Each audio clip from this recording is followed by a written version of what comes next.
Hello, this is Vicki with VS Solar. I want to real quick talk about why a solar consultation is better than an email of a quote. I've been asked before if I can email a quote, and yeah, technically I can, but that's really doing a disservice to the homeowner.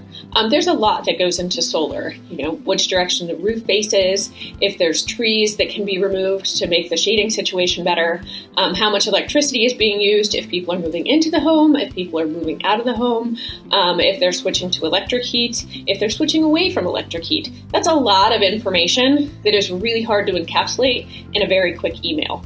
So it's better to have a face-to-face or even a telephone consultation so that we can go back and forth on what the customer's needs are and how I can help fit those needs. So as I said, with solar, it's really not a one-size-fits-all approach. When you're going to buy a car, you know what you're buying, you know what the price point is, the Kelley Blue Book value, all that fun stuff. With solar, you probably don't necessarily know what you need unless you've already had some consultations. Most people don't know off the top of their head what their annual usage is. They don't know if their roof is particularly good for solar. So I like to be able to help people with that to help determine that. Also, it's your house. While I know where the panels are going to go in order for them to produce the best, that doesn't mean that's where you want them. So if you're adamant about panels not going in a certain place, I can change those. And again, that's something that's easier to do if I'm right there with you than back and forth in an email. It actually takes less time that way. So in a solar appointment, the things that I go through is we pick apart your utility bill. We figure out what you're paying, what you would still pay if you go solar. Even if you're 100% solar, there's still a customer charge, and not everybody can be 100% solar.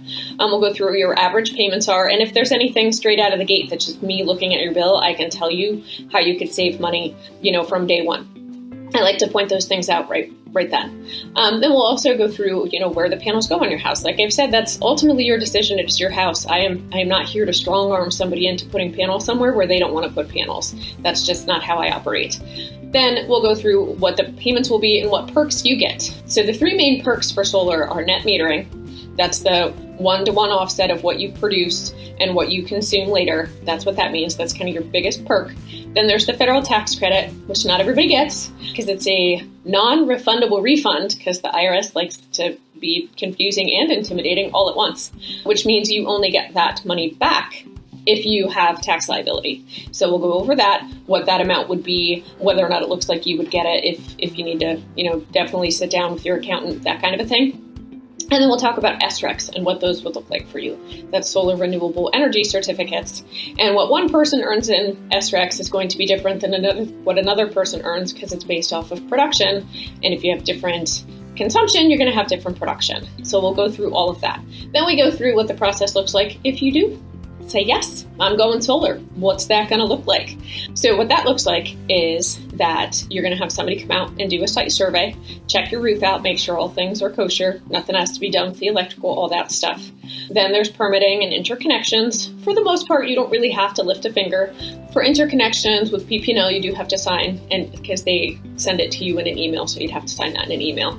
But really, I'll have people that put it off because they have some other home project that they're knee deep in, they're putting a deck on, something like that.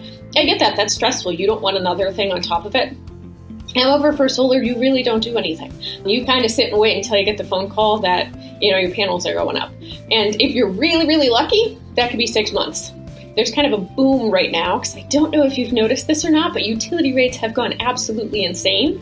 So a lot of people are going solar, which means that more realistically, you're probably going to get installed between 5 to 6 months. And then, you get called on install day. You're going to want to be home for that, right? Because it's your house. There's panels going up. It's kind of a fun, exciting day. But that all gets scheduled right there with you. So that's what that process looks like. So if you are ready to schedule a consultation with me, click below.